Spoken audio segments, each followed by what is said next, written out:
Unit 3 देखते हैं, lesson plan. ये भी इंपॉर्टेंट है फॉर ऑल पेडागोजी, सभी के लिए इक्वली इंपॉर्टेंट है।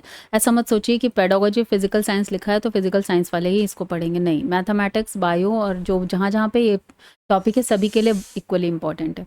चलिए देख लेते हैं lesson plan. A lesson plan is a detailed guide prepared by a teacher which indicates that objectives, subject matter, learning experience, audio-visual aids, methods and techniques. Generally 3 level की planning होती है। अगर आता है monthly planning, weekly planning, monthly planning and annual planning. Okay, चलिए आगे बढ़ते हैं। चलिए अब जो इंपॉर्टेंट पॉइंट्स हैं इसमें भी देख लेते हैं। सबसे पहले आते हैं approaches to lesson plan. Lesson plan के लिए क्या क्या अप्रोचेस हैं, किसने दिए थे?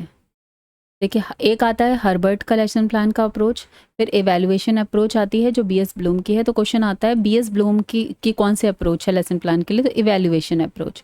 मॉरिसन अप्रोच आती है, इंडियन अप्रोच है, इसे आरसीईएम अप्रोच बोलते हैं, और प्रोजेक्ट अप्रोच है जो किलपैट्रिक की है। ठीक है, चलिए एक एक करके सबको देख लेते हैं। जो भी इंपॉर्टेंट पॉइंट्स है वही डिस्कस करेंगे। बता रही हूँ बार बार कि बहुत लंबा वीडियो भी होता जा रहा है और जो इंपॉर्टेंट पॉइंट्स हैं वही डिस्कस कर पाएंगे इस शॉर्ट पीरियड ऑफ टाइम में।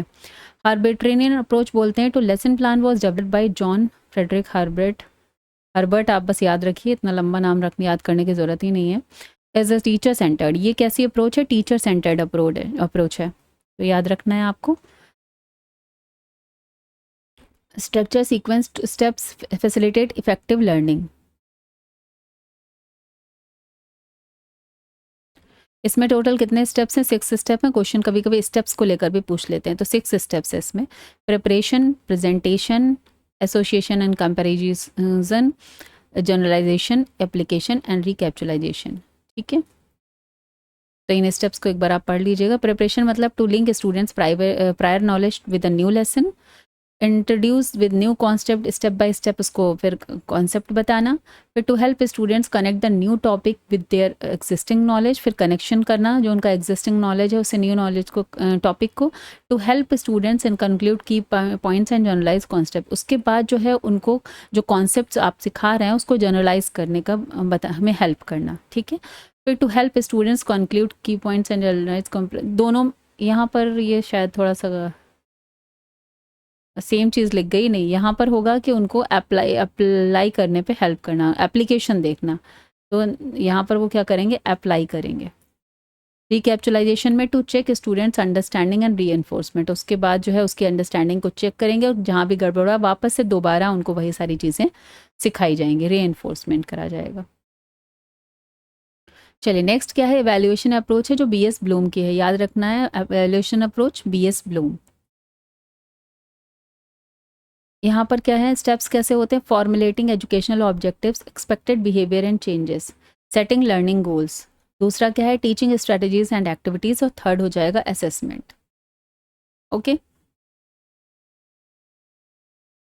चलिए इंडियन अप्रोच में आ जाते हैं। आरसीईएम अप्रोच जो है regional college of education government by NCERT Delhi. ठीक है, Indian approach to lesson plan. In this approach, importance is given to teaching objectives, teacher activities, pupil evaluation. 3 चीज़ों पर यहाँ पर आपको बताया गया है और उसके बेसिस पे इन्होंने दिए हैं 3 स्टेप्स: इनपुट, प्रोसेस, आउटपुट। ठीक है, तो याद रखना है, कभी कभी पूछ लेते हैं इनपुट प्रोसेस आउटपुट किसकी अप्रोच में आता है, तो आरसीईएम अप्रोच के में आता है। ओके, और कभी कभी ऐसे भी पूछ लेते हैं ईबीओज शॉर्ट फॉर्म में, तो यहाँ भी याद रखना है ईबीओस का मतलब है एक्सपेक्टेड बिहेवियर आउटकम। ठीक है, और आरएलओ का मतलब है रियल बिहेवियर चेंजेस या आउटकम, याद रखना, रियल लर्निंग आउटकम, बिहेवियर नहीं, रियल लर्निंग आउटकम, और यहाँ पर एक्सपेक्टेड बिहेवियर आउटकम, इन दोनों का फुल फॉर्म। तो पहले कोई इन्फॉर्मेशन, कुछ इनपुट होगा, देन उसकी प्रोसेसिंग होगी और उसके बाद आउटपुट आएगा, तो याद रखना ये। नेक्स्ट आ जाते हैं मॉरिसन अप्रोच। मॉरिसन अप्रोच में क्या आता है? साइक्लिक प्लानिंग ऑफ टीचिंग है ये, याद रखना है, इसमें 5 स्टेप्स हैं। हर्बर्ट में 6 हैं, आरसीईएम में 3 हैं और मॉरिसन में 5 हैं। Okay, exploration, presentation, assimilation and organization, और लास्ट इज रेसिटेशन। चलिए आगे बढ़ते हैं। नेक्स्ट आता है unit plan. A unit plan is a systematic arrangement of lessons covering a particular theme और topic within a subject. ठीक है, it outlines the learning objectives, teaching method, activities. Unit जैसे कि आपकी खुद ये देखिए यहाँ पर 4 यूनिट्स हैं टोटल हर सब्जेक्ट में, तो उसे बोलते हैं कि अब हर यूनिट को पढ़ाने के लिए तो उसमें एक सीक्वेंस से चीज़ें दी हुई हैं। ठीक है, तो उसको बोलते हैं थीम बेस्ड है। जैसे लेसन प्लान अभी आपका 4th यूनिट स्टार्ट हो गया, तो इसमें पहले लेसन प्लान बनाया गया, फिर यूनिट प्लान बनाया गया, फिर उसको कैसे पढ़ाना है, उसकी जो अप्रोचेज हैं, तो एक यूनिट पूरी थीम बेस्ड वो टॉपिक होता है। ओके, मॉरिसन ने क्या बोला था? A unit is a comprehensive significant aspect of the environment of an organized science and art. तो ये डेफिनेशन आ जाती है, इसलिए मैंने यहाँ पर इसको इंक्लूड किया है। Unit plan permits the application of gestalt psychology. ये आ सकता है क्वेश्चन कि किस पर बेस्ड है, तो गेस्टाल्ट साइकोलॉजी पे बेस्ड है यूनिट प्लान। ओके, चलिए कंपोनेंट देख लेते हैं। जनरल इन्फॉर्मेशन, सब्जेक्ट, फिर ग्रेड लेवल, फिर यूनिट का नाम, फिर ड्यूरेशन और फिर टोटल लेसन। तो इस तरीके से पूरा यूनिट प्लान एक तैयार होता है। According to James Michael, principle and most methods of secondary education, a good unit plan should possess the following characteristic. क्या क्या characteristics हैं देख लेते हैं। The suggested learning, this suggested learning experience should be logically related, meaningful to the learner, built-in mechanism to afford to define worthwhile learning outcomes.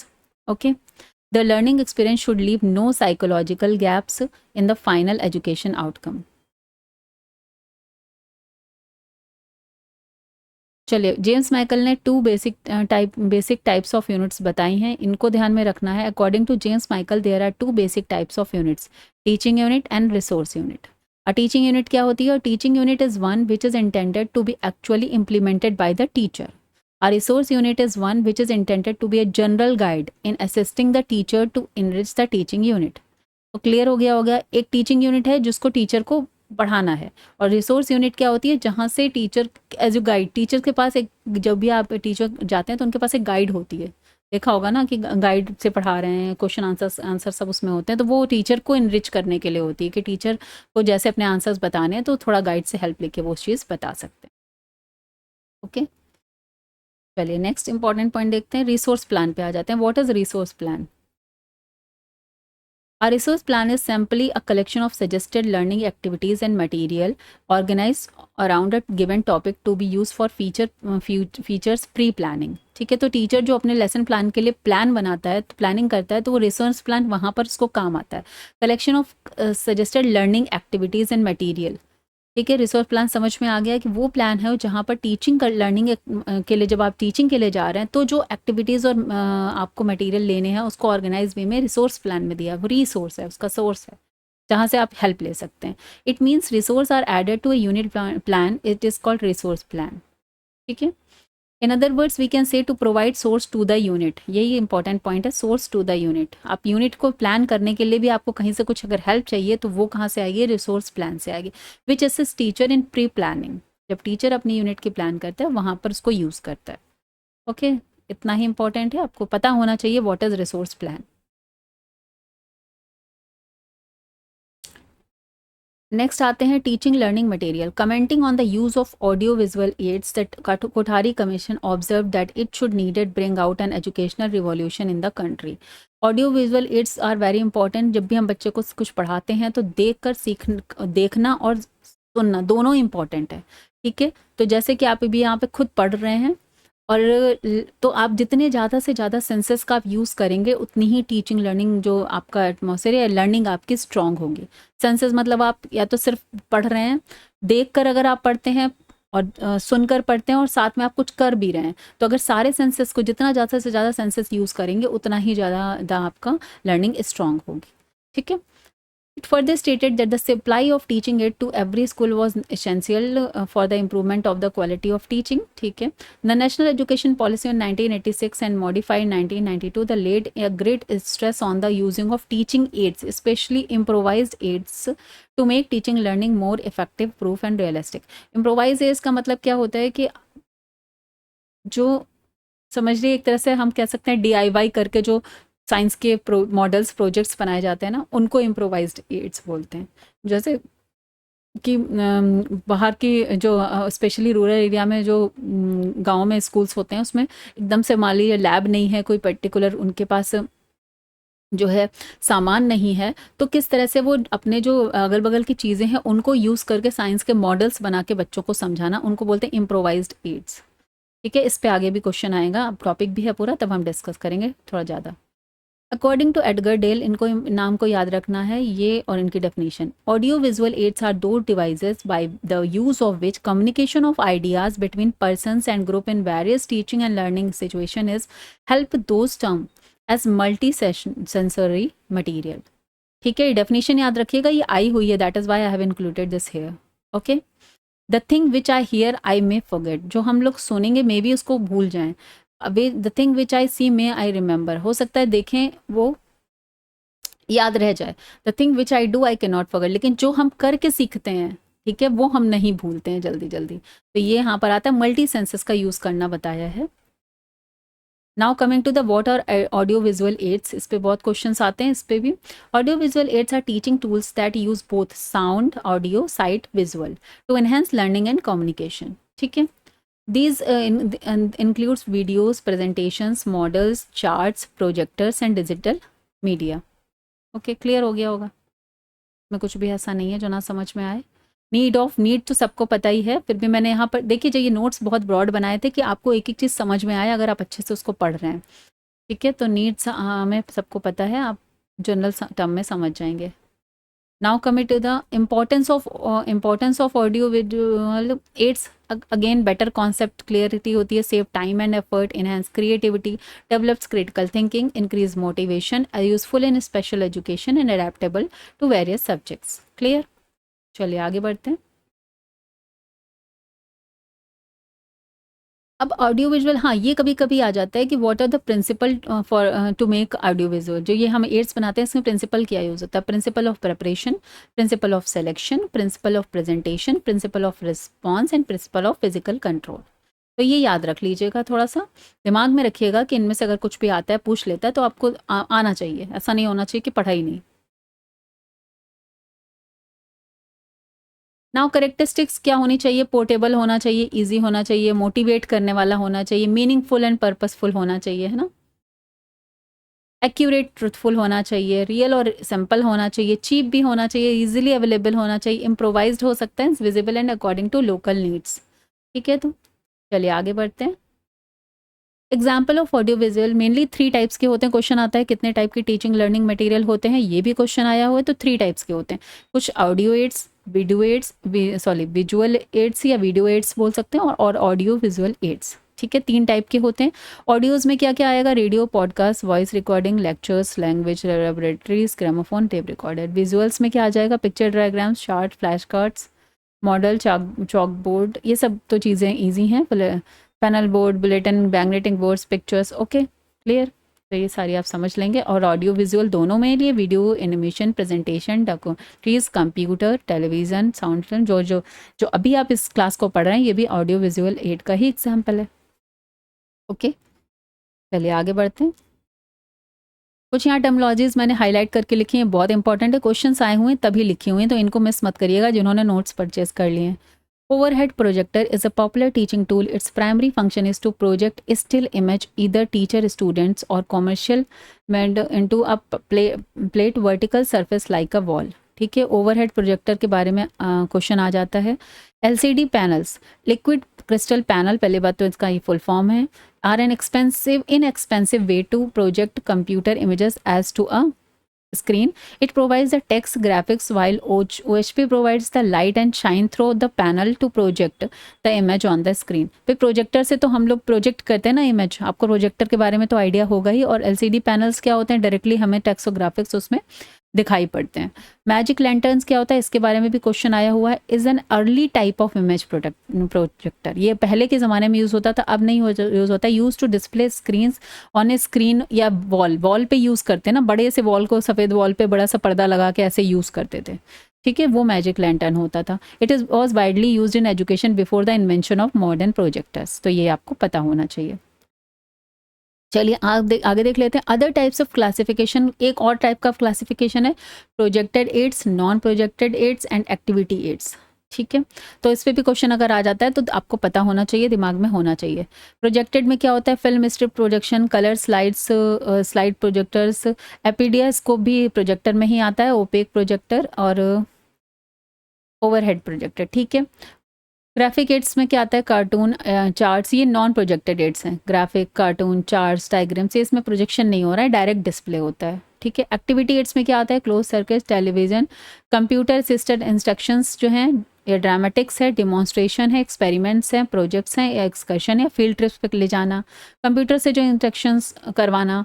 ठीक है, जैसे next step, तो ये सब हमारे जो है एक्टिविटी एड्स में आते हैं। लेकिन डायग्राम दिखा के पढ़ाना, चार्ट्स दिखा के पढ़ाना, वो नॉन प्रोजेक्टेड में आते हैं, और प्रोजेक्शन तो आपको पता चल गया। चलिए आगे बढ़ते हैं। दीज आर द एग्जाम्पल्स, तो मैंने लिख दिए हैं, कभी कभी क्वेश्चंस आ जाते हैं इस पर। चलिए नेक्स्ट इंपॉर्टेंट आ गया है आपके पास, कोन ऑफ एक्सपीरियंस। इस पर क्वेश्चन आता है कोन ऑफ एक्सपीरियंस पे। All the learning experiences which can be utilized for classroom teaching are shown by Edgar Dale in a pictorial device pinnacle from which he called the cone of experience। ठीक है, तो ये cone of experience Edgar गेल ने दिया था, और सारे teaching कहते हैं एक्सपीरियंसेस को इन्होंने इसमें बताया था। ये इस तरह से दिया हुआ है आपका cone of experience। थोड़ा सा इसको और बिग करते हैं तो समझ में आएगा। ये ऐसे करके दिया हुआ है। ठीक है,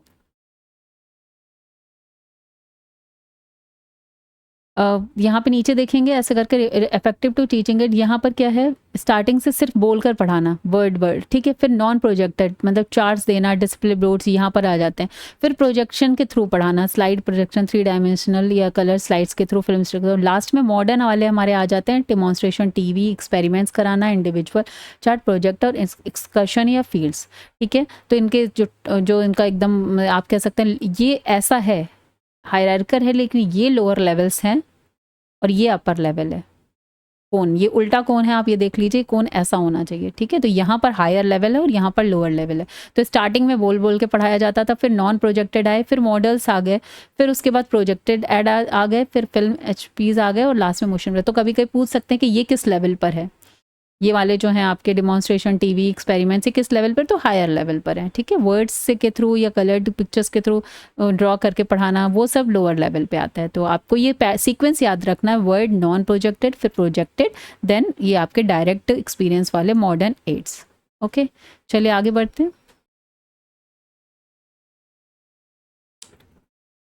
हाँ, ये देखिए इफेक्टिवनेस इंक्रीज कैसे होती है। पहले वर्ड थी, फिर नॉन प्रोजेक्टेड है, फिर प्रोजेक्टेड है, फिर डायरेक्ट एक्सपीरियंस वाले एड्स हैं। तो यहाँ से इफेक्टिवनेस इंक्रीज हो रही है और यहाँ से इफेक्टिवनेस डिक्रीज हो रही है। तो ये इस पे सीक्वेंस को याद रखना है, इस पे क्वेश्चन आ सकता है। चलिए आगे आ जाते हैं, improvised apparatus, explanation, examples, importance, construction. थोड़ा सा ये साइंस वालों के लिए इंपॉर्टेंट है, उस आया हुआ है कई बार, तो इसको देख लेते हैं। An improvised apparatus is a device tool, थोड़ा सा छोटा करते हैं, is a device tool created using locally available low cost material, okay, to replace standard scientific equipment in physical science. Improvised appraisal help in conducting experiment and demonstration when started lab equipment is unavailable। मैंने बोला था कि जहाँ पर unavailability है तो वहाँ पर कुछ इनोवेट करके अपनी लोकल चीज़ों से या जो आपके पड़े हुए हैं DIYs करके चीज़ें बनाना। ठीक है, एग्जाम्पल्स आप यहाँ पर देख लीजिए, जैसे बीकर है तो ट्रांसपेरेंट प्लास्टिक कप और ग्लास जार को ही एज ए बीकर यूज़ कर लेना। थर्मोमीटर स्टैंड के लिए एक wooden block with a rubber stand use कर लेना। सिंपल सर्किट किट के लिए battery, aluminium foil, LED bulb और पेपर क्लिप्स लेकर एक इम्प्रोवाइज्ड बना लेना। पुलिस सिस्टम के लिए ओल्ड बाइसिकल व्हील और स्ट्रॉन्ग रोप ले लेना। स्प्रिंग बैलेंस के लिए रबर बैंड्स और plastic rural and small hook ले लेना। ठीक है, तो इस तरीके से मैंने ये बताया कि इम्प्रोवाइज्ड ऑपरेटर्स क्या होते हैं। चलिए आगे देख लेते हैं, थोड़ा सा इसकी इंपॉर्टेंस समझ लेते हैं। भाई कॉस्ट इफेक्टिव होते हैं, इनकरेज क्रिएटिविटी को इनकरेज करते हैं, हैंड्स ऑन लर्निंग है, एसेसिबिलिटी है, इको फ्रेंडली है, developed scientific skills and adaptability. Okay, आगे बढ़ते हैं। एक एग्जाम्पल के थ्रू समझ लेते हैं, क्वेश्चन अगर आएगा तो आप कर लेंगे। Constructing a simple electroscope, material क्या होगा, plastic bottle, aluminium foil, metal, paper clip, straw, piece of wire. Steps क्या है? Cut the plastic bottle to make a base, insert a wire through the bottle cap, attach aluminium foil strip to the wire inside the bottle, rub plastic rod with wool and bring it near the wire और to observe demonstration detection of electric charge. Clear? चलिए आगे बढ़ते हैं। Massive open online course, MOOC किसे बोल सकते हैं आप? Refers to an online learning platform that offers large scale free or low of cost courses for learner world wide. ठीक है, MOOC is a platform provide structured courses often from universities, institutions that individual video lectures, reading materials, quizzes and discussions। चलिए types देख लेते हैं। इसमें आप क्या है, यहाँ पर इंडिया में स्वयं चल रहा है, जैसे यूडमी देखते हैं, Udemy, future learns, Coursera, EDX, तो ये सारे जो हैं हमारे ये मैसिव ओपन ऑनलाइन कोर्सेज के प्लेटफॉर्म्स माने जाते हैं। Role of SWAYAM in India, government initiative to promote MOOCs in for higher education. MOOCs plays important role in ICT education. ठीक है। Now coming to the evaluation, again important topic सभी pedagogies के लिए। The most comprehensive definition of evaluation according to NCERT के, evaluation is any systematic continuous process of determining। एक systematic process है और continuous process है, ये याद रखना है evaluation के लिए जो definition आ रही है। The extent to which specified educational objectives previously identified and defined are attained। तो जो भी एजुकेशन के हमारे ऑब्जेक्टिव हैं जिसके लिए हमने टीचिंग लर्निंग प्रोसेस स्टार्ट किया था। ठीक है। The effectiveness of learning experience provide in the classroom, how well the goals of education have been accomplished. तो बेसिकली क्या कितने इफेक्टिवली हमने चीज़ें क्लासरूम में लर्निंग एक्सपीरियंस को तैयार किया, प्रोवाइड कराया है, और कैसा हमारा गोल अचीव हुआ है, इस पर जो भी बात होती है वो इवैल्यूएशन के अंतर्गत आती है। ठीक है, चलिए अब देख लेते हैं। इवैल्यूएशन के लिए आ जाता है डायरेक्ट क्वेश्चन, इसलिए मैंने हाईलाइट कर दिया। Evaluation measurement plus value judgment, means quantitative and qualitative both होता है। ठीक है। दूसरा, it is a triangular process या tripolar process between objectives, learning experiences and evaluation. तो ये ट्राइपोलर प्रोसेस है और क्वांटिटेटिव एंड क्वालिटेटिव बोथ होता है। ओके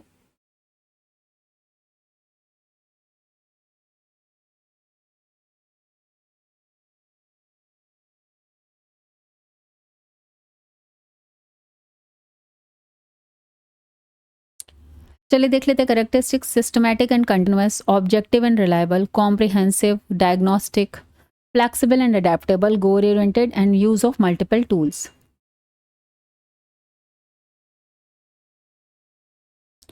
इंपॉर्टेंस ऑफ इवैल्यूएशन देख लेते हैं। Measuring learning outcomes, identifying strength and weaknesses, improve teaching strategies, motivating students, ensuring accountability.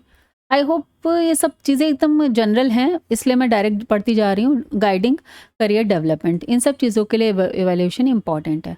Functions पढ़ लेते हैं। इंस्ट्रक्शन, अच्छा ये थोड़ा सा इंपॉर्टेंट आता है, इसको समझ लेते हैं।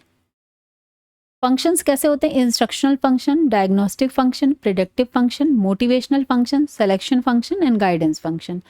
तो ये सारे फंक्शंस हैं इवैल्यूएशन के। लाइक इंस्ट्रक्शन में क्या आ जाता है? Teaching aligns with learning objective. ये काम है उसका देखना कि भाई टीचिंग जो है, जो चल रहा है प्रोसेस, वो जो है उसको इवैल्यूएट करना। इंस्ट्रक्शन इवैल्यूएशन यहाँ पर है।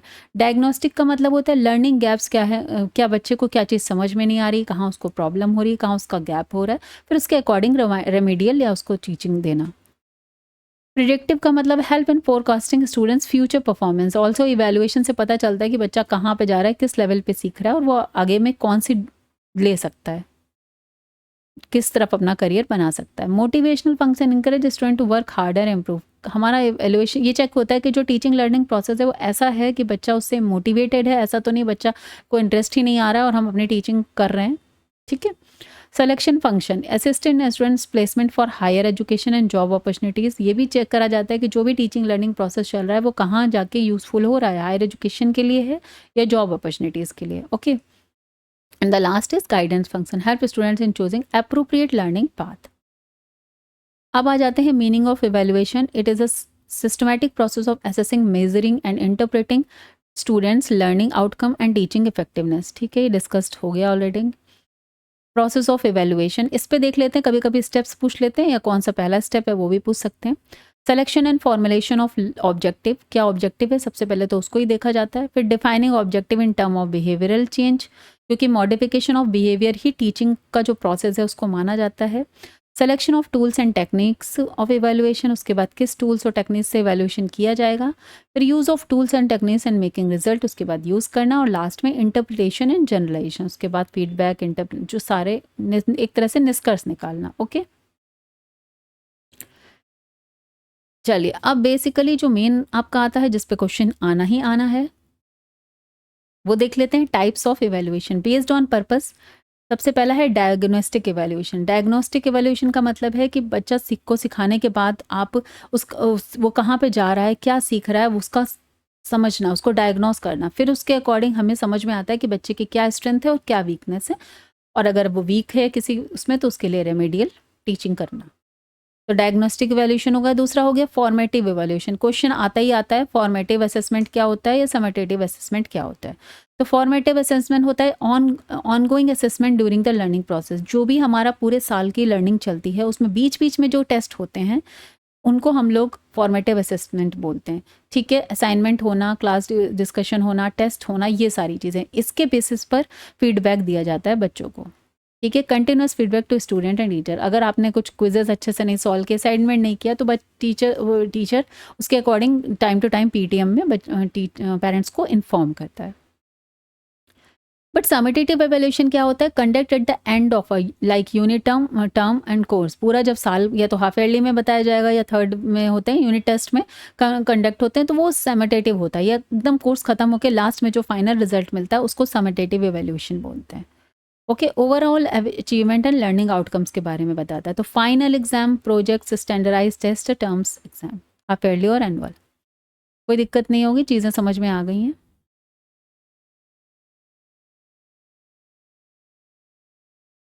और एक है prognostic evaluation which is predict students future performing based on their current ability. ठीक है, तो डायग्नोस्टिक और प्रोग्नोस्टिक में थोड़ा सा डिफरेंस देखना। डायग्नोस्टिक में वीकनेसेस को पे फोकस किया जाता है, उनको देखकर फिर उसके अकॉर्डिंग रेमेडियल दिया जाता है। लेकिन प्रोग्नोस्टिक में फ्यूचर प्रिडिक्शन एक तरह से कर सकते हैं कि बच्चा किस डायरेक्शन में आगे बढ़ेगा। ये तो पर्पस के अकॉर्डिंग हो गया 4 आपका। ठीक है, डायग्नोस्टिक, फॉर्मेटिक, समेटेटिव एंड प्रोग्नोस्टिक। और इसके बाद आता है स्कोप के according. Based on scope, comprehensive evaluation, continuous evaluation. Question बहुत आता है CCE, what is the full form of CCE। हमारी जो आजकल की एवेल्युएशन सिस्टम है वो CCE पर ही डिपेंडेंट है, बेस्ड है। डिपेंडेंट नहीं बोलेंगे, बेस्ड बोलेंगे। CCE मतलब कॉन्टिन्यूअस एंड कॉम्प्रिहेंसिव एवेल्युएशन। ठीक है, अब इसका मतलब क्या होता है, क्वेश्चन इस पे आ जाता है। Comprehensive evaluation covers all aspect of a student's development including cognitive, affective and psychomotor domain। सारी चीज़ों का बच्चे का ओवरऑल उसका जो है जो report card banana, that is comprehensive evaluation. And continuous evaluation क्या होता है? Regular assessment through out the academic session rather than relying on final exam. Means जो फॉर्मेटिव असेसमेंट, जैसे बीच बीच में छोटे छोटे टेस्ट देना, असाइनमेंट देना, क्विजेस कराना, क्लास टेस्ट लेना, तो वो एक कंटिन्यूअस बच्चे का हम टेस्ट कर रहे हैं। ऐसा नहीं है कि हम खाली साल भर पढ़ा रहे हैं और लास्ट में जाके कुछ कर रहे हैं। तो कंटिन्यूअस का मतलब है हर छोटी छोटी चीज़ों में बच्चे का को टेस्ट करते रहना, उसको एसेस करते रहना।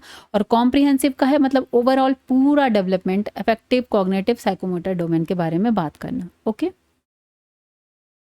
Comprehensive focusing both scholastic and co-scholastic aspects. मतलब जो जितनी स्कूल में को करिकुलर और करिकुलर एक्टिविटीज़ होती हैं सबको मिला के जो आता है वो कॉम्प्रिहेंसिव के अंदर कर आता है। ठीक है, ऑब्जेक्टिव्स में क्या आ गया? Holistic development, continuous development, reduce exam pressure, personalised learning, skill development, feedback and improvement. कुछ भी इसमें ऐसा टफ नहीं है, टर्मिनोलॉजी आपको समझ में आ जाएगी। Elimination of emphasis on memorisation. Obviously time पर आजकल तो पूरा ही टीचिंग सिस्टम चेंज हो गया है। मेमोराइजेशन पे बिल्कुल भी रट्टा लगाने पर फोकस नहीं किया जाता है, अंडरस्टैंडिंग पर ही फोकस्ड है पूरा जो आपका एजुकेशन सिस्टम है वो understanding, real life examples, learning by doing, इस पर ही फोकस है। कंस्ट्रक्टिविस्ट जो हमने पहले स्टार्टिंग में डेवलप किया था, नॉलेज का कंस्ट्रक्शन करना है। चलिए अभी देख लेते हैं इसमें कंपोनेंट क्या है कॉम्प्रिहेंसिव कंटिन्यूअस लर्निंग के एवेल्युएशन के। होलिस्टिक में हमारा क्या आ जाता है? फॉर्मेटिव और समेटेटिव असेसमेंट। ये आ जाता है which is formative assessment is the part of. तो कोलेस्टिक असेसमेंट याद रखना है, जैसे class work, quiz, oral test, projects, assignments. Summative assessment किसका में क्या आता है, term end exam and written test, और ये दोनों पार्ट किसके हैं, कोलेस्टिक के। कोलेस्टिक में आ जाता है life skills, attitude, values, co curricular activities, critical thinking, problem solving, behaviour towards teachers, peers, environments, sports, arts, music and social service. Clear. अब बात कर लेते हैं स्कोप की। वैसे तो इतनी सारी चीज़ों से स्कोप भी आपको क्लियर हो गया होगा। Covers academic, subject based and non academic skill behaviour development. ठीक है, चलिए आगे बढ़ जाते हैं।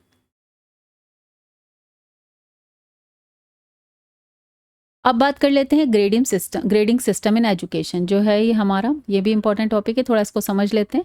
टाइप्स ऑफ ग्रेडिंग सिस्टम, एक है absolute grading, fix grade boundaries, like 90 to 100% है तो ए ग्रेड है, 80 to 89 है तो बी फिक्स, इसको बोलते हैं एब्सोल्यूट ग्रेडिंग सिस्टम। दूसरा है relative grading system, grades are assigned based on rank, like top 10% को ए दे दिया, उसके बाद नेक्स्ट 20% को बी दे दिया, उसके बाद ऐसे चलता है, सी फिर डी। एक है direct grading based on qualitative criteria, like accident. Qualitative यहाँ पर क्या होता है कि अगर कुछ ने टॉप परफॉर्म किया, एक्सीलेंट बोल दिया, गुड बोल दिया, एवरेज बोल दिया, तो इस तरह की ग्रेडिंग को क्या बोलते हैं, डायरेक्ट ग्रेडिंग। तो कभी कभी यह क्वेश्चन आ सकता है ये है तो ये which type of grading is this, तो एब्सोल्यूट, रिलेटिव, डायरेक्ट। और इनडायरेक्ट क्या है कि marks are converted into grades. Indirect में ऐसा है कि किसी बच्चे ने 85% मार्क्स किए तो उसको ग्रेड ए दे दिया, या 90% दिया तो ग्रेड ए दे दिया, A1 A2 जो ग्रेड ए, तो वो इनडायरेक्ट है कि परसेंटेज नहीं बताया, मार्क्स दे दिया। ठीक है, तो कभी कभी एग्जाम्पल्स देके पूछ सकते हैं कि विच type of grading is this, तो आपको थोड़ा आइडिया होना चाहिए। चलिए आगे बढ़ते हैं। एक जो मेन इंपॉर्टेंट है CBCS choice based credit system, full form ही पूछ लेते हैं तो इसको रट लीजिएगा, choice based credit system CBCS. CBCS is a flexible education system where students can choose courses of their interest across discipline. तो उसे बोलते हैं चॉइस बेस्ड, समझ में आ गया, जहाँ पे खुद चॉइस कर सकते हैं अपने कोर्सेज को। बाकी इसमें बहुत ज़्यादा नहीं समझना है, जो उन्होंने नोट्स लिए हैं वो एक बार पढ़ लेंगे, अदरवाइज हम आगे बढ़ते हैं। ठीक है, मेन जो है वो मैंने आपको बता दिया है। Now coming to the tools and techniques of evaluation, ये देखिए पूरा आपको मॉडल दिख रहा है, यहाँ पर मैंने चार्टिंग कर दी है जिससे इजीली हो जाए समझना। Classification of tools and techniques in evaluation. सबसे पहले तो दो तरह के इवेल्युएशन है, अभी बताया, क्वांटिटेटिव भी होते हैं और क्वालिटेटिव भी होते हैं, दोनों का कॉम्बिनेशन ही इवेल्युएशन बोला जाता है। क्वांटिटेटिव में क्या आता है, जहाँ पर आपको नंबर्स दिए जाते हैं, और क्वालिटेटिव में आता है जहाँ पर आपका पूरा ओवरऑल पर्सनैलिटी को देखा जाता है। ठीक है ना, जब आप जाते हैं पेरेंट्स टीचर मीटिंग में तो टीचर जो है एक तरफ तो मार्क्स भी बताते हैं, दूसरी तरफ उसके बारे में भी लिखते हैं कि he is very obedient, he is very active, he is very मतलब लाइक दिस, बहुत सारे जो ये सारे ऑब्जर्वेशन है क्वालिटीज़ के देते हैं। ठीक है, चलिए देखते हैं इसमें किस तरह की टेस्टिंग होती है। क्वांटिटेटिव में 3 टाइप आते हैं, ओरल, रिटन, प्रैक्टिकल। ठीक है, फिर रिटन में भी 3 टाइप्स आ गए, एसे टाइप, ऑब्जेक्टिव टाइप्स और शॉर्ट आंसर टाइप्स। फिर ऑब्जेक्टिव टाइप्स में भी कई तरह के होते हैं, एक रिकॉल टाइप और दूसरा रिकॉग्निशन टाइप। रिकॉल में क्या होता है कि सिंपल रिकॉल टाइप, या जैसे कि 1 वर्ड फॉर बोलते हैं ना, दिस इज़ नोन एज, तो एक टाइम अगर आपको पता है तो आप बता देंगे, और या फिल इन द ब्लैंक्स, तो ये रिकॉल बेस पर है। लेकिन रिकॉग्निशन टाइप में जैसे आपका ये होने वाला है MCQs कि 4 में आप याद कर लेंगे, पहचान लेंगे 4 को देखकर ऑप्शंस को, या अल्टरनेट रिस्पॉन्स टाइप, या मैचिंग टाइप। मैचिंग में भी आपको ऑप्शंस होते हैं, आपको खाली मैच करना होता है। क्लासिफिकेशन टाइप या एनालॉजी, अगर this is related to this then this is related to this, तो एनालॉजी कैसा हो गया, रिकॉग्निशन टाइप में हो गया। क्लासिफिकेशन की मतलब इस कैटेगरी में ये है, जैसे होता है ना 4-5 ऑप्शंस दिए, अब आप कैटेगरी सेलेक्ट कर दिए, इसमें कौन सा आएगा, इसमें कौन सा आएगा। मैचिंग तो पता ही है, अल्टरनेट यस और नो, इस तरीके से।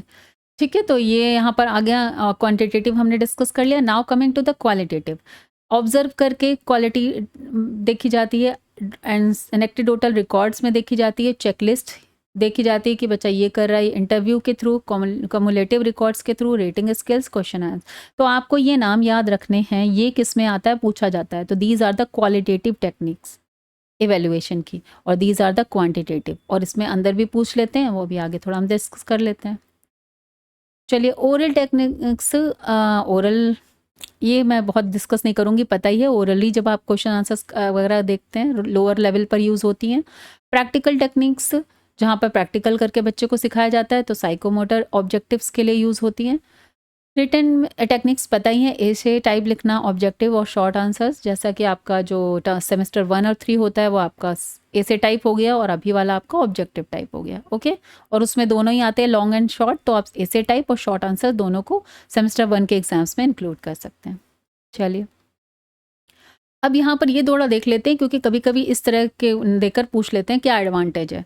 तो ऐसे टाइप एग्जाम के क्या एडवांटेज हैं? It measures higher mental abilities based on comprehensive curriculum. It is widely accepted. It measures originality and initiative. It develops good study habits. It is easy to construct and apply. It provides freedom of response. Okay, a large number of students can be examined simultaneously. It eliminates the possibility of guesswork. It encourages better and interrelated study. It improves the language and expression of the power of child. Okay, बहुत easy language में लिखा है, एक एक term तो मैं नहीं explain कर रही हूँ क्योंकि बहुत लंबा हो रहा है। डिसएडवांटेजेस ऑफ ऐसे टाइप क्वेश्चंस, इसको भी देख लेते हैं, कहीं कहीं डिसएडवांटेज भी पूछ लेते हैं। Emphasize on writing and speed, variability in the standards of paper setting, hinders physical growth, emphasis on cramming, time consuming, subjectivity, it is subjective and marking is influenced by the whims of the examiner। जैसे बोलते हैं ना कि आपको अभी भी, जैसे कि आपका अब जो सेमेस्टर 1-3 में जो मार्क्स आते हैं वो एग्जामिनर पर है कि उसने एक अगर जनरल मार्किंग कर दी, उसको अच्छा लगा, सब्जेक्टिव है ना, अच्छा लगा आपका आंसर तो उसको दिए, बट ऑब्जेक्टिव में ऐसा कुछ नहीं है, राइट या रॉन्ग, अगर सही है तो फुल मार्क्स, नहीं सही है तो 0। Now coming to the same advantage of objective type भी एक बार देख लेते हैं। It is helpful to provide educational and vocational guidance to the students. It measures the objective which is meant. It is a part of form comprehensive knowledge. It is reliable due to equality in marks in different level of exams. The time consumption is not a problem, hence test is absolutely economical. Due to reliable result set is set to be scientific, examiner cannot be partial. The knowledge of whole syllabus made easy. It is better is for scoring. It is better for knowledge identification. Better for the students rough and writing sharp in study grasping. Only knowledge is tested, not the language. Clear? तो सारे points clear हो गए होंगे। चलिए आगे देख लेते हैं। बट डिसएडवांटेज भी होते हैं, जैसा कि हम सबको पता है, फायदा और नुकसान दोनों, हर सिक्के के दो पहलू हैं, तो डिसएडवांटेज भी होंगे। क्या है? No depth knowledge of due to point to permitted study.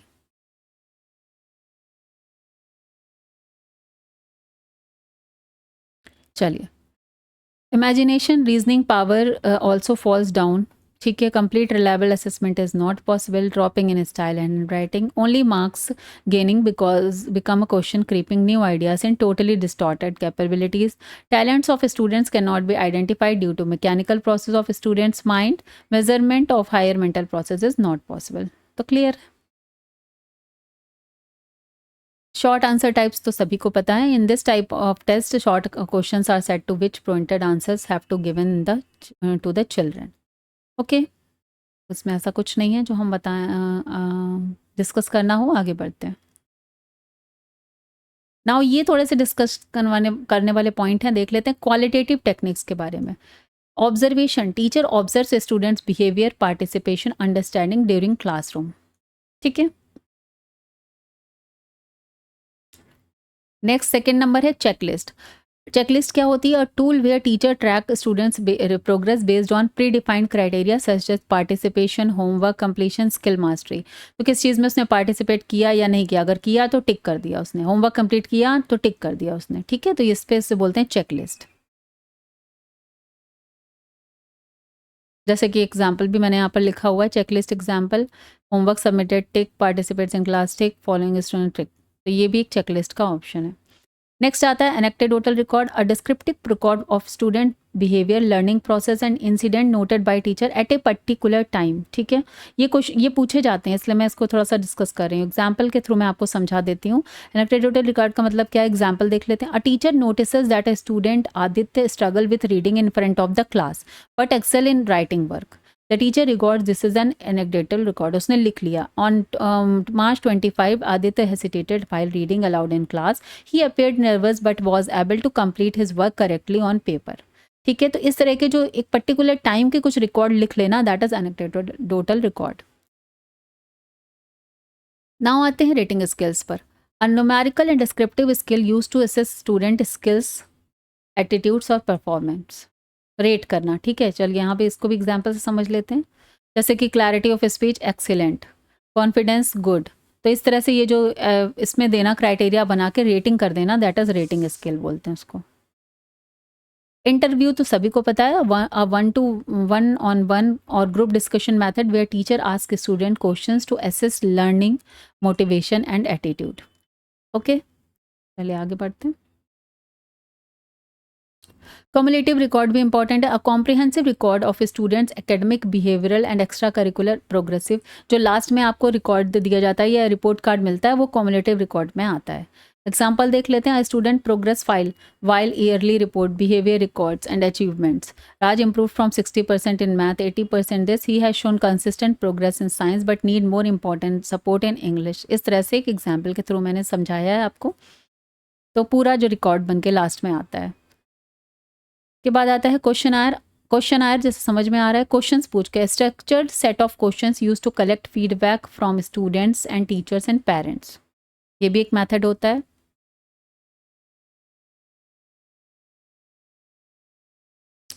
तो यहाँ पे ये सारे डिस्कस हो गए। अब क्राइटेरिया देख लेते हैं, क्वेश्चन इस पे डायरेक्ट आता है तो हम इसको देखेंगे। Criteria of a good test in teaching learning. Bipin Asthana in his book measurement and evaluation in psychology and education, याद रखना ये बुक इनकी है, विपिन अस्थाना जी की। प्रैक्टिकल क्राइटेरियन में क्या है? Scoring, time, cost, face, validity, purpose, meaningfulness of test scores, acceptability, case of administration, in case of interpretation. Okay, तो ये गुड क्राइटेरिया है गुड टेस्ट के। और टेक्निकल टर्म ये जो पूछे जाते हैं आपके यहाँ क्वेश्चन कि test should be reliable, valid, objectivity centered और डिस्क्रिमिनेशन, कॉम्प्रिहेंसिव, प्रैक्टिबिलिटी, यूजेबिलिटी। ठीक है, तो ये सारे टर्म मैंने एक्सप्लेन किए, लेकिन चीज़ें आपको समझ में आ जाएंगी। वैलिडिटी का मतलब है test should measure that what it is intended to measure. हाँ, ये पॉइंट कभी कभी पूछ सकते हैं कि वैलिडिटी का मतलब क्या है। तो वैलिडिटी का मतलब क्या है कि जो हम मेज़र करना चाहते हैं वो टेस्ट मेज़र कर रहा है कि नहीं, अगर कर रहा है तो वो वैलिड है।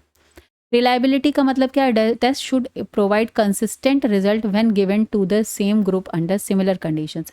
मतलब अगर हम बार बार टेस्ट ले रहे हैं सेम ग्रुप का, सिमिलर तो सेम ही रिजल्ट आ रहा है, तो उसको रिलायबल टेस्ट माना जाएगा। ऐसा नहीं है कि एक बार किया तो कुछ आ गया, एक बार कर गया कुछ आ गया, तो उसका मतलब है वो टेस्ट रिलायबल नहीं है। ये टर्मोलॉजी पता होनी चाहिए। ऑब्जेक्टिविटी का मतलब है the test should be free from personal bias of the examiner. ठीक है। यूजेबिलिटी का मतलब है a test should be easier to administer, score and interpret. Practicability होना चाहिए, ऐसा कोई हमने नहीं मोड ला दिया कि वो प्रैक्टिकली पॉसिबल ही नहीं है। कॉम्प्रिहेंसिवनेस का मीनिंग क्या होता है? The test should overall learning objective, not just a few topics. पूरा ओवरऑल कवर करना चाहिए, किसी कुछ टॉपिक के बारे में नहीं है, जो पूरा आपका कोर्स है सबको कवर करना चाहिए। इसीलिए देखिए जो आपका पेपर बनता है ना, ये इसमें भी 100 क्वेश्चंस में वो हर टॉपिक को कवर करते हैं। कोई भी ऐसा टॉपिक नहीं होता कि उसको ना छुएं, हर टॉपिक का हर यूनिट को छूते हैं। Discrimination power, a good test should differentiate between higher and lower performance. ठीक है, तो ये तो होता ही है। Fairness, the test should be free from culture, linguistic and social economic bias. Time appropriateness, the test should be neither too long nor too short, ensuring students can can complete in the given time। ठीक है, nothing is difficult। okay, चलिए आगे बढ़ते हैं।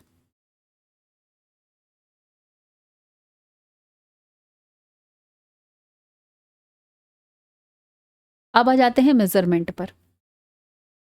ठीक है, measurement means the description of data in terms of numbers. ये JP गुल्फर्ड ने बोला है, इस डेफिनेशन को याद रखिएगा, ये पूछी गई है, को याद कर लेना है। अगेन हम आ जाते हैं, मेजरमेंट भी सेम काइंड जो हमने पहले टर्म पढ़े हैं उस पर ही आएगा। पहला है डायग्नोस्टिक फंक्शन। डायग्नोस्टिक हम पढ़ चुके हैं, आइडेंटिफाई करना, मेजर करना student strength, weaknesses and learning difficulties. Okay.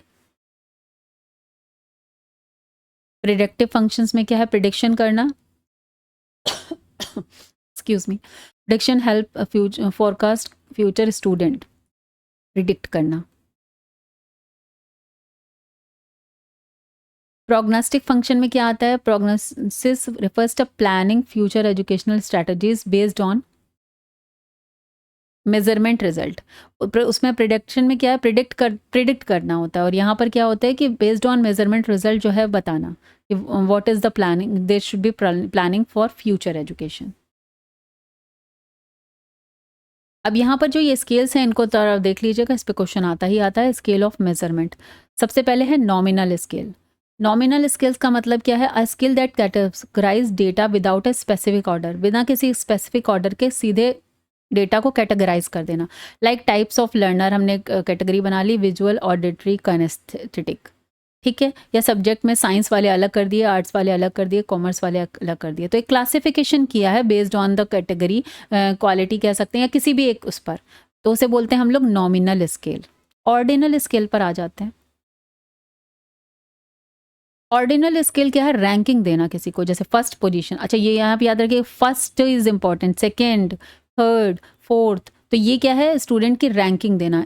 Skill that arranges student in rank order, उसे बोलते हैं ऑर्डिनल स्केल या रैंकिंग स्केल। बट इससे doesn't show difference between ranks, लेकिन उससे वो समझ नहीं आ रहा है कि दोनों के बीच में डिफरेंस कितना है, ठीक है।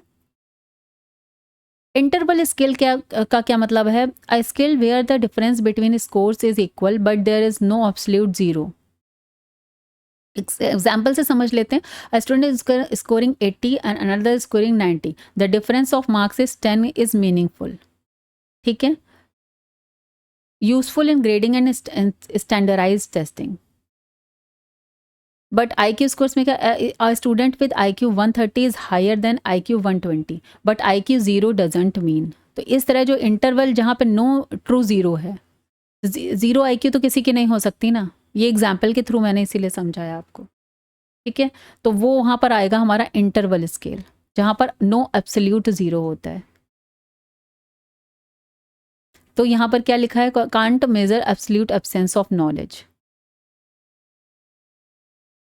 ठीक है। चीज़ समझ में आ गई होगी। इंटरवल का मतलब क्या होता है? एक इक्वल इंटरवल है लेकिन जीरो को नहीं मेजर कर सकता। Ratio scale, measure in the sense कोई जीरो तो नहीं हो सकता ना, IQ जीरो कैसे होगी? रेशियो स्केल क्या? अ स्केल विथ इक्वल, ये सिर्फ हम लोग बोल सकते हैं कि IQ जीरो है, ठीक है। A ratio scale interval equals true zero, लेकिन यहाँ पर है like a student attending 0 out of 30 classes means no attendance. लेकिन यहाँ पर इसको हम मेजर कर सकते हैं कि अगर कोई बच्चा क्लासेस अटेंड ही नहीं कर रहा है तो वो मतलब जीरो है। A skill with equal intervals with a 0 point, okay. देखिए, आप जब नोट्स देख रहे हैं तो आपको समझ में भी आ रहा होगा मैंने कितनी इजी लैंग्वेज में चीज़ें एक्सप्लेन करने की कोशिश की। Otherwise books and easy notes आप पढ़ेंगे तो आपको चीज़ें समझ ही नहीं आएंगी। चलिए आगे बढ़ते हैं। हाँ, तो रेशियो स्केल को जो है सबसे ज़्यादा मोस्ट रिलायबल स्केल माना जाता है। इस पर भी क्वेश्चन आता है, which is the most reliable scale among the 4 scales of measurement. पहली बात तो 4 स्केल्स ऑफ मेजरमेंट हैं, nominal, ordinal, interval, ratio. Ratio scale is considered the most reliable and precise, okay. क्यों? क्योंकि because it has equal intervals, consistent difference between values, it has a zero. Zero represent the total absence of the what is being measured. It allows all types of mathematical operations, addition, subtraction, multiplication and division. Okay, तो ये important है। important मैं बता रही हूँ, जो जो important point है वही इस वीडियो में मैं डिस्कस कर रही हूँ। चलिए आगे बढ़ते हैं। अगेन आ जाते हैं, इंपॉर्टेंट टॉपिक है achievement test, diagnostic test and remedial teaching. Important है, चलिए देख लेते हैं। पहले मैंने यहाँ पर जो ये एक इमेज लगाई हुई है इसको समझते हैं। Douglas and Holland has classified achievement test, किस तरह से किस में क्लासीफाई किए गए हैं? एक स्टैंडर्डाइज टेस्ट होते हैं और दूसरे टीचर मेड टेस्ट होते हैं, ठीक है। तो याद रखने अचीवमेंट टेस्ट 2 टाइप के होते हैं, स्टैंडर्डाइज्ड एंड टीचर मेड। अब टीचर मेड टेस्ट भी 2 टाइप के हैं, सब्जेक्टिव एंड ऑब्जेक्टिव। सब्जेक्टिव में अगेन हमने ये पहले डिस्कस किया है, क्वांटिटेटिव एंड क्वालिटेटिव में ओरल, रिटन, प्रैक्टिकल। और ऑब्जेक्टिव टाइप्स कितने तरह के होते हैं? Recall type, recognition type. Recall में सिंपल रिकॉल, 1 वर्ड फॉर, एक स्टेटमेंट दिया व्हाट इट इज कॉल्ड, तो आप एक लाइन में बता सकते हैं। और फिल इन द ब्लैंक्स, देख कर बताना। रिकॉग्निशन में क्या है, मल्टीपल चॉइस आता है, ट्रू एंड फॉल्स आता है, मैचिंग टाइप्स होता है, एनालॉगी टाइप्स आता है, क्लासिफिकेशन टाइप आता है। ओके, तो ये चीज़ क्लियर हो गई, पूरा अचीवमेंट टेस्ट आपका। चलिए अब आगे के थ्रू समझ लेते हैं टीचर मेड टेस्ट क्या होते हैं। टीचर मेड टेस्ट आर अपेयर by the teacher themselves, reorganized or general objectives are the main things that help in the preparation of these test. Like हमारे क्लास टेस्ट हो गए, टर्म टेस्ट हो गए। Reliability and validity of these test is less, थोड़ी less होगी comparatively standardize, है ना। These test are made by teachers, तो these test are made to know the student knowledge in specific field. But हम standardise test की बात कर लेते हैं। A standardized test, the word is standardization means process of finding cooperative norms. The literal meaning is to bring to a level or standard. एक standard पर बच्चे को चेक करना, जहाँ एक क्राइटेरिया सेट कर दिया है। जैसे कि देखिए एग्जाम्पल क्या है, बोर्ड एग्जाम्स, ठीक है। अब हमने सेट कर दिया 60% बच्चे जो हैं वो 60% लाएंगे, वो फर्स्ट डिवीज़न, उसके नीचे वाले सेकेंड डिवीज़न, उसके नीचे और जो एक क्राइटेरिया से, या 33% पे सब पास हैं। तो ये एक हमारे स्टैंडर्डाइज टेस्ट में आता है। इसकी रिलायबिलिटी एंड जो है वैलिडिटी जो है उसको ज़्यादा माना जाता है, ठीक है। These are made by experts. These test are useful in comparing achievement of individual group of comparable performance from year to year. तो क्लियर हो गया होगा आपको। चलिए आगे बढ़ते हैं, स्टेप्स पूछ ले जाते हैं, इसलिए मैंने यहाँ पर लिखे हैं। सबसे पहले अचीवमेंट टेस्ट के लिए कंस्ट्रक्शन के क्या स्टेप्स हैं, प्लानिंग ऑफ ए टेस्ट, फिर प्रिपरेशन ऑफ द टेस्ट, फिर एडमिनिस्ट्रेशन और try out the test, scoring of the test, evaluation of the test, ठीक है। लास्ट पॉइंट जो इंपॉर्टेंट लिखा है, achievement test is not a psychological test, it is not related to the effective, नहीं affective होगा, affective domain, it is related to the cognitive domain. तो याद रखना है कि अचीवमेंट टेस्ट हमारा कॉग्निटिव डोमेन के को चेक करता है, अफेक्टिव डोमेन को नहीं चेक करता है। मीन्स जो हमने बात करी थी हार्ट, इमोशंस, फीलिंग्स, रिएक्शंस, उसको नहीं चेक करता है, वैल्यूज, ठीक है। ब्लूप्रिंट पे क्वेश्चन आया है, blueprint is a layout of achievement test, it is detailed plan or the outline that maps out the test structure specifying the content objective question formats to be assessed ensuring alignment with learning outcomes and content validity. Okay, चलिए diagnostic test देख लेते हैं। Diagnostic नाम से ही कुछ यहाँ पर diagnose किया जा रहा है। Diagnostic test is an assessment tool use to identify learners learning difficulty, strength and weaknesses, ठीक है। पहले भी अभी डिस्कस किया है, अगेन ये पूछा जाता है क्वेश्चन, इसलिए वापस से यहाँ पर हम डिस्कस कर रहे हैं। इन ए स्पेसिफिक सब्जेक्ट और स्किल बिफोर इंस्ट्रक्शन और रेमीडियल टीचिंग, या तो इंस्ट्रक्शन से पहले हम समझते हैं या फिर हम रेमीडियल टीचिंग के टाइम पर भी देखते हैं। जैसे कि एग्जाम्पल के थ्रू समझ लेते हैं, a math diagnostic test might identify that student struggle with fractions but excels in algebra. Okay, तो इस तरह से डायग्नोस्टिक टेस्ट किए जाते हैं। एडवांटेज तो जैसा कि मैंने बताया, identify learning gaps, personalized teaching, save times, improve student confidence and enhance teaching effectiveness. Function क्या है, identifying weak areas, assessing readiness of learning, developing remedial programs, improve teaching method and tracking students record. Again same चीज़ है, जो good test के characteristic of a good diagnostic, same वही चीज़ें हैं जो एक गुड टेस्ट के लिए चाहिए। Validity, reliability, objectivity, comprehensiveness, practicability and specific क्या लिख दिया मैंने, स्पेसिफिसिटी, स्पेसिफिक बेसिकली टर्म है यहाँ पर। हाँ, चलिए रेमेडियल टीचिंग इन एजुकेशन। अब रेमेडियल टीचिंग को ध्यान से समझ लेते हैं। Remedial teaching is a special instruction approach design to help students who have learning difficulties or lagging behind in a subject, ठीक है। जो जहाँ पे लर्निंग डिफिकल्टीज हैं, जैसे आपने टर्म 1 में पढ़ा हुआ है ना, डिस्ग्राफिया, डिसकैलकुलिया, डिसलेक्सिया, ठीक है ना। तो वो लर्निंग डिफिकल्टीज को जो है देखने के लिए डायग्नोस्टिक टेस्ट होता है, उसके बाद उस पर बेसिस रियल टीचिंग दी जाती है। It focuses on reinforcement concepts, filling learning gaps, improving academic performance through personalized teaching strategies. फिर उन बच्चों को अलग से टीचिंग की जाती है जिनको इस तरह की डिफ़िकल्टीज डायग्नोस होती हैं। If a student struggle with basic grammar, remedial teacher might include extra grammar exercise, interactive activities, or one-to-one tutoring. Okay, nothing is difficult, functions आप पढ़ लेंगे, वही सेम है उसी तरह से। रेमेडियल टीचिंग की स्ट्रेटजीज में देख लेते हैं। स्मॉल ग्रुप में भी की जाएगी, 1-to-1 ट्यूटरिंग भी की जाएगी, मल्टी सेंसरी अप्रोच होनी चाहिए इसमें, बच्चों को एक्टिविटी और विजुअल, ऑडियो और हैंड ऑन एक्टिविटीज के थ्रू सिखाना। चलिए, इसके बाद एक और मोर इम्पॉर्टेंट टॉपिक अगेन आ गया है आपका, इस पर भी क्वेश्चन आता ही आता है।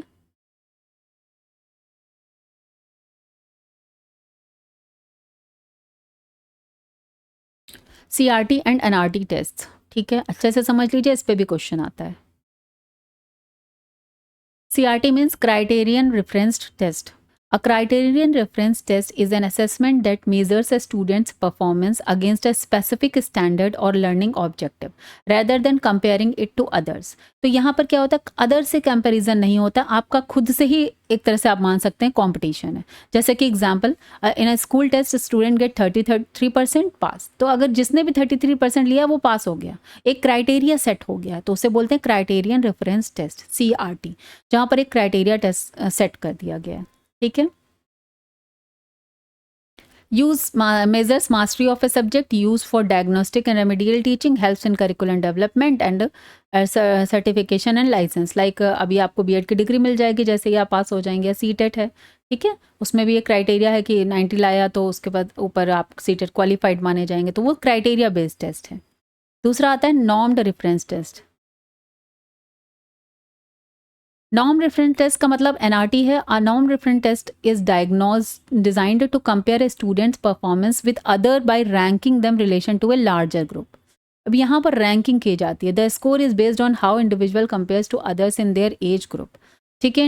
In a test person who will get maximum will get job. जैसे कि एक होता है ना कि जैसे परसेंटाइल जिसका ज़्यादा आया उसको वो कॉलेज मिल जाएगा, जो ये IITs वगैरह के टेस्ट होते हैं, ठीक है, जो इंजीनियरिंग के मेडिकल हैं, तो उनको जिसको टॉप मिला है, जिसको ज़्यादा परसेंटाइल मिला है, वो उसको ही पहले चांस मिलेगा काउंसलिंग का, फिर अपने मनपसंद कॉलेज चुनने का। तो वो किस में आ जाते हैं, नॉर्म रेफरेंस टेस्ट में आ जाते हैं।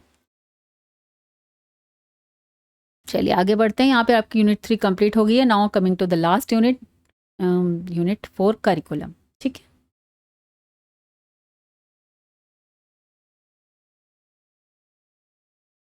The curriculum word is derived from a Latin word cure, which means to run or race or course, ठीक है। याद रखना है, करिकुलम लैटिन वर्ड से डेराइव्ड है, क्यूरे वर्ड से डेराइव्ड है, और मीनिंग क्या है, रन और रेस कोर्स, ठीक है। रनवे भी कहीं कहीं आ जाता है, रनवे। चलिए, अब ये जितनी डेफिनेशंस हैं ये आपको याद करनी है। According to Cunningham, curriculum is a tool in hands of artist to mould his material according to his ideas in his studio, ठीक है। तो आप याद रखेंगे, कनिंघम ने हैंड्स ऑफ आर्टिस्ट का जिक्र किया है, ठीक है। अगर पूरी डेफिनेशन नहीं भी आ रही, कुछ उसमें से वर्ड्स पकड़ लीजिए, उसको रिलेट करके याद कर लीजिए, तो ये कनिंघम ने बोला है। फ्रोबेल ने क्या बोला है, curriculum should be conceived as an epitome of rounded whole of knowledge and experience of the human life. तो आप याद कर लेंगे, करिकुलम रिलेटेड टू एपिटोम किसने बोला है, फ्रोबेल ने बोला है। तो फ्रोबेल, एपिटोम, कनिंघम, आर्टिस्ट, इस तरीके से भी याद कर सकते हैं, पूरी पूरी डेफिनेशन नहीं भी याद हो रही तो। क्रो एंड क्रो ने क्या बोला है, curriculum includes all the learning experiences in और outside school that they are included in a program which has been devise to help him to develop mentally, physically, socially, emotionally, spiritually and morally, ठीक है। तो आप ऐसे याद कर सकते हैं, क्रो क्रो से समझ में आ रहा है कि इन्होंने बहुत चिल्ला चिल्ला के बातें करी हैं, मेंटली, फिजिकली, सोशली, इमोशनली, हर तरह की एरिया के बारे में। लास्ट में आता है, according to Sellers and Alexander, the total efforts of the school is to bring about desired outcomes in the school and out of the school situation, ठीक है। तो टोटल एफर्ट की बात कर दी इन्होंने। तो इस तरीके से अगर पूरी पूरी डेफिनेशन नहीं भी याद हो रही है, आप उस वर्ड से रिलेट करके उसको याद कर लीजिए।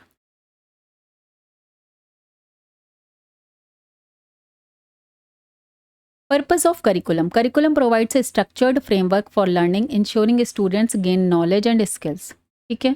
मैं पढ़ती जाऊंगी, कुछ अगर डिफिकल्ट लगेगा तो then I will explain. It promotes academic, personal, social development, preparing students for higher education and careers.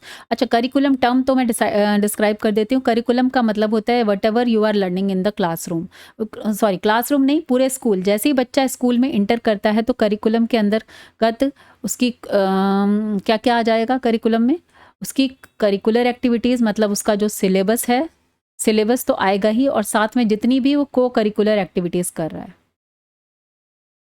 को करिकुलर एक्टिविटीज़। ठीक है, लिखना राइटिंग पर मत जाइएगा, लिखना इसमें आसान नहीं है। तो करिकुलम में दोनों चीज़ें आती हैं। जितना भी बच्चा स्कूल के अंदर सीख रहा है सब कुछ करिकुलम का ही पार्ट है, चाहे वो फिजिकल एक्टिविटी कर रहा है, योगा कर रहा है, कोई डांस कंपटीशन कर रहा है, डिबेट में जा रहा है, इसके अलावा जो भी पढ़ाई कर रहा है, syllabus, everything is a part of curriculum. Okay, A well-designed curriculum enhances critical thinking, creativity, and problem-solving abilities.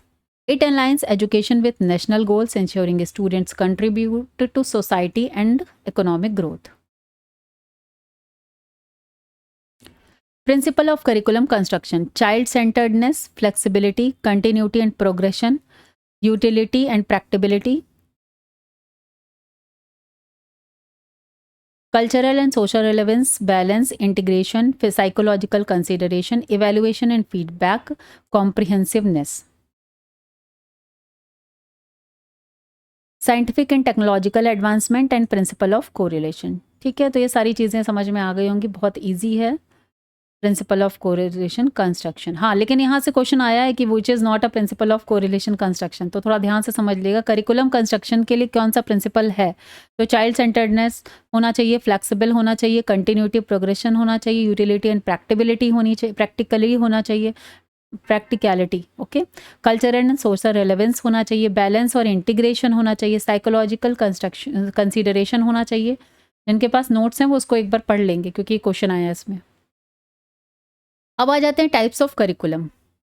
Formal curriculum होता है, इनफॉर्मल करिकुलम है, हिडन करिकुलम है, कोर करिकुलम है। चलिए इनको भी डिस्कस कर लेते हैं, बहुत सारे हैं, चलिए देखते हैं। फॉर्मल करिकुलम में क्या आता है? The planned structured syllabus design by educational authorities, जैसे सीबीएसई बोर्ड, आईसीएसई बोर्ड, जो आपका करिकुलम डिसाइडेड है। ठीक है, जैसे कि आपका खुद यूनिवर्सिटी में हर जगह से बीएड होता है, लेकिन हर किसी का अलग अलग सब्जेक्ट्स हैं और उसके अकॉर्डिंग अलग अलग टॉपिक्स हैं, तो वो आपका क्या है? फॉर्मल करिकुलम है। इनफॉर्मल करिकुलम का मतलब क्या है? Unplanned learning that happens outside the classroom through experience, social interaction activities. जो भी एक्टिविटीज़ कराई जाती हैं क्लासरूम्स के बाहर या इंटरेक्शन होता है पीयर्स ग्रुप में, टीचर स्टाफ, वो सब इनफॉर्मल में आ जाता है। हिडन में क्या आता है? Unwritten lessons to learn from the school culture, teacher attitudes, peer interactions like respect for others, discipline, punctuality, ethics. ठीक है, तो ये हिडन में आ गया, छुपा हुआ है, अपने आप देख सीख जाएगा।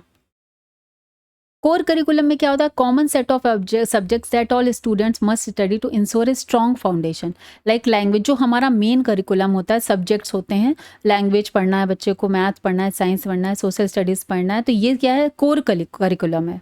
तो ये क्या आता है? प्राइमरी एजुकेशन में बेसिकली खासकर सारा पूरा आपका फर्स्ट से लेकर 12th तक सिलेबस डिसाइडेड है कि आपको इस ग्रेड में ये पढ़ना है, इस ग्रेड में ये पढ़ना है, इस ग्रेड में पढ़ना है। ठीक है, तो वो कोर करिकुलम में आता है। एक्टिविटी बेस्ड समझ में ही आ रहा है, जहाँ पर फील्ड ट्रिप्स होंगी, प्रोजेक्ट्स होंगे, ये एक्टिविटी बेस्ड में आएगा। Spiral curriculum concepts are repeated and expected upon at higher levels for deeper understanding, like basic algebra in early grades और एडवांस ग्रेड्स में अलग अलग होती है ना, तो उसको स्पाइरल करिकुलम बोलते हैं कि पहले थोड़ा सिखा दिया गया, उसके बाद एडवांस, फिर उसके बाद और एडवांस, उसी टॉपिक में advance deeper deeper deeper knowledge देते रहना, that is spiral curriculum. Subject centred मतलब देख लीजिए, जहाँ पर traditional education system separate like history, physics, literature. ठीक है, तो उसे बोलते हैं subject centred curriculum. Learner centred curriculum का मतलब है focus on interest, needs and abilities of the student. ठीक है, नाम से भी समझ में आ रहा है कि learner centred. Competency based curriculum क्या है? Focuses on skill development rather than memorisation, ensuring students master essential competency based, जैसे वोकेशनल ट्रेनिंग लेना या स्किल बेस्ड एजुकेशन करना या किसी जॉब से रिलेटेड कोई प्रॉपर कोर्स करना कि उसके बाद हम जॉब में जाएंगे।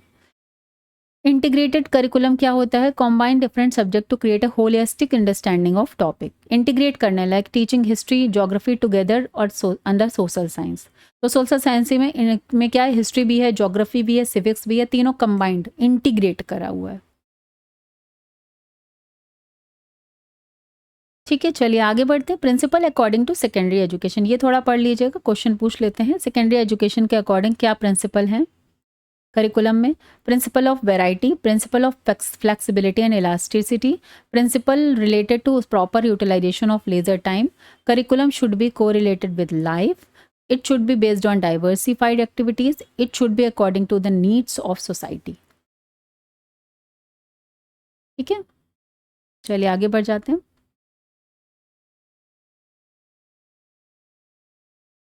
According to secondary education commission main defect are present curriculum. उसके जब देखिए अभी तो ये हमारा डेवलप काफ़ी हुआ है, काफ़ी चेंजेस आए, लेकिन उससे पहले क्या माना जा रहा था कि जो हमारा करिकुलम है वो बेस्ड ऑन बुकिश और थ्योरेटिकल नॉलेज पे ज़्यादा बेस्ड है.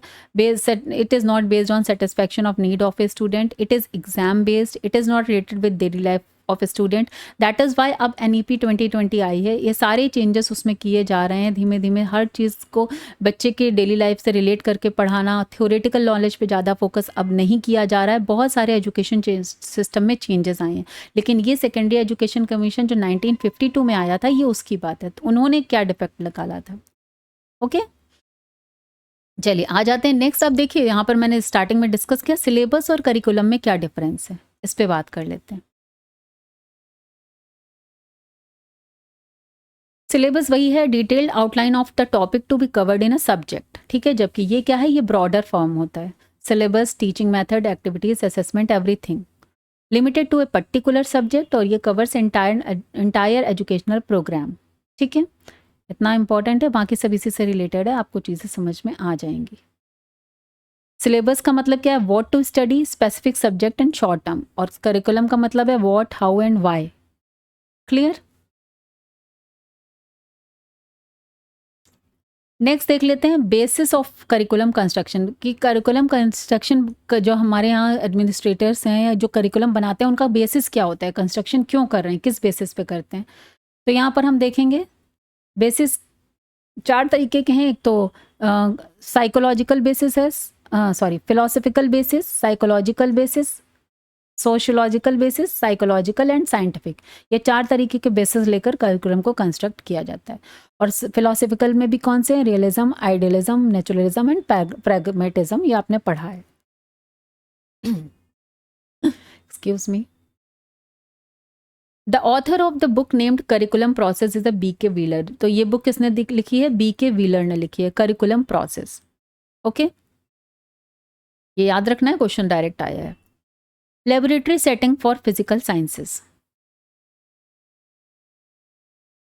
A well-equipped physical science laboratory is essential for conducting experiments and research in subjects like physics and chemistry. Key features of a good laboratory setup: proper infrastructure, essential equipment, safety measures, workstations and storage, technological integration. Example, a physics lab may have oscilloscopes, pendulums, electromagnets, while a chemistry lab have Bunsen burners, flask and reagents. ठीक है, तो समझ में आ गया होगा, इसमें ऐसा कुछ एक्सप्लेन करने वाली बात नहीं है.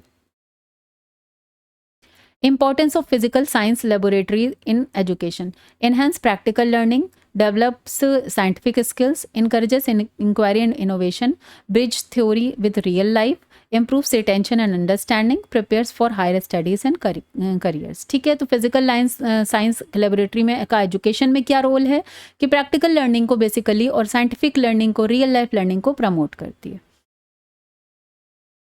Okay, now coming to the critical understanding of physical science text book. Text book पर भी क्वेश्चन आता है तो हम उसको भी देखेंगे, और ये कॉमन है फॉर ऑल. ठीक है, फिजिकल साइंस का पेपर था, पेडागोजी इसलिए मैंने लिखा है, बट ऑल है. Physical science text book provide accurate, up to date and scientifically valid information.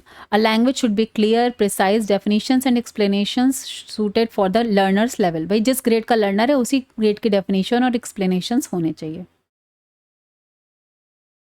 The sequence of topics must be logical, progressing basic to advanced concepts for better understanding. It should include real-life applications, experiments to connect theory with practice, diagrams, charts, illustrations should be used to simplify complex concepts. The textbook must include India's contributions to science such as ISRO, space mission CV Raman work, क्योंकि science की है तो ये सारी scientific topics को mention करने चाहिए. Content should align with NCERT और NEP 2020 guidelines focusing on conceptual clarity and skill development. It should have a critical thinking, application based questions to promote deep learning. ठीक है, तो आजकल की टेक्स्ट बुक ऐसे ही बनती है, उसमें इसी तरह से क्रिटिकल लेवल थिंकिंग पर, ब्लूम्स की टेक्सोनॉमी के बेस पर भी बहुत सारी चीज़ें हैं, अंडरस्टैंडिंग लेवल, फिर उसके बाद एप्लीकेशन लेवल, इस तरह से भी बहुत सारी बुक्स आजकल तैयार की जा रही हैं. Safety guidelines and proper lab procedures should be included for the practical experiments. A well-structured textbook bridges the gap between rote learning and real-world scientific application. तो अगर टेक्स्ट बुक इस तरह से डिज़ाइंड है तो वो जो है आपकी रट्टा लगाने की को कम करके रियल वर्ल्ड जो साइंटिफिक एप्लीकेशन है उस पर ज़्यादा फोकस करती है. Quality of a good physical science teacher, इसमें सारे जो है यहाँ पर लिखा फिजिकल साइंस है this, but this is for all the teacher. Quality of good teacher आप इसको एज ए ले सकते हैं. Must have strong subject knowledge. ठीक है. Use effective teaching methods with real life examples and experiments. वो encourages critical thinking and problem solving skills. Has good communication skills to explain complex concept clearly. Uses innovative teaching aids including technology and lab work. Show patience, adaptability to cater to different learning styles. ठीक है. Promotes a scientific attitude by encouraging inquiry and exploration. Maintain good classroom management for an engaging learning environment. Keep updating knowledge with new scientific advancement. Inspire students to develop curiosity and passion for science, या आप यहाँ पर maths, bio, any subject. Okay, thank you. तो यहाँ पर आपका 47 pages की जो पीडीएफ थी, सारे इंपॉर्टेंट पॉइंट्स मैंने डिस्कस कर दिए हैं. इस वीडियो को 2 से 3 बार आप देख लीजिए, आपका पेपर बहुत अच्छा होने वाला है. और इसके बाद मैं आपको जो है सारे PYQs भी कराने की पूरी कोशिश करूँगी. चलिए मिलते हैं नेक्स्ट वीडियो में. Till then bye bye, take care, have a nice day. Thank you.